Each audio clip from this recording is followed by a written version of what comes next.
ایک گمنام بے نام فرمائش۔ گلوں میں رنگ بھرے باد نو بہار چلے، گلوں میں رنگ بھرے باد نو بہار چلے،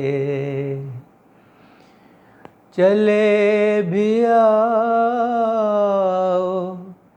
گلشن کا کاروبار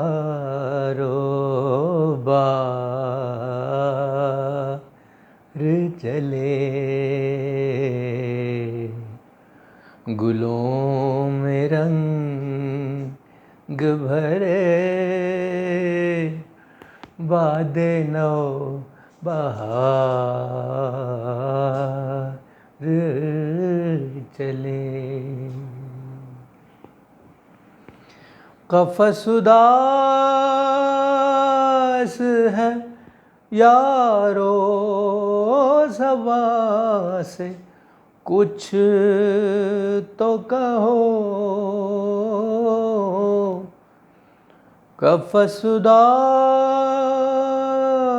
ہے یارو صبا سے، کچھ تو کہو،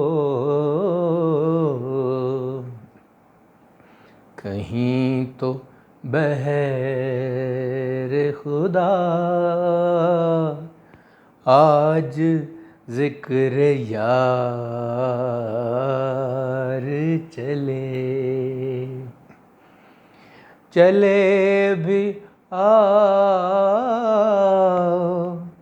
کہ گلشن کا کاروبار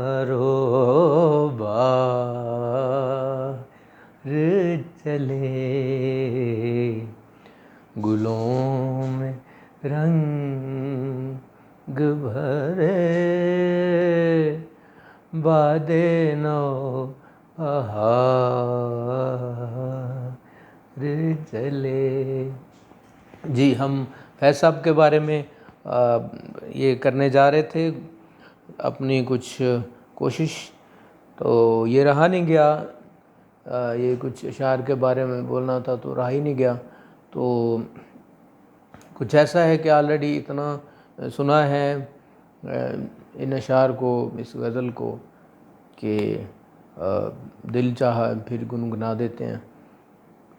تو اصل بات یہ ہے کہ ان کی شاعری میں جو حقیقت ہے، جو ریالٹی ہے، اور جو معاشرے کے نزدیک ترین انسانی اقدار اور جذبوں کی عکاسی ہے، وہ بہت کم میسر ہوتی ہے دوسرے شعراء میں۔ اور یہ ہے کہ اس لیے فیض صاحب جو ہیں دی موسٹ سیلیبریٹڈ پوئٹ ہیں اور فلنتھراپسٹ ہیں، اور مجھے یہ بہت خوشی ہے کہ ہم آج اس قابل ہیں کہ ان کے بارے میں کچھ کہہ رہے ہیں، اور ہم اس قابل نہیں ہیں، لیکن ظاہر ہے ہمارا اب چونکہ فرض بنتا ہے ہم انہیں سراہیں اور ان جو کچھ انہوں نے کہا ہے اس پہ اپنے وچار شیئر کر سکیں۔ شکریہ۔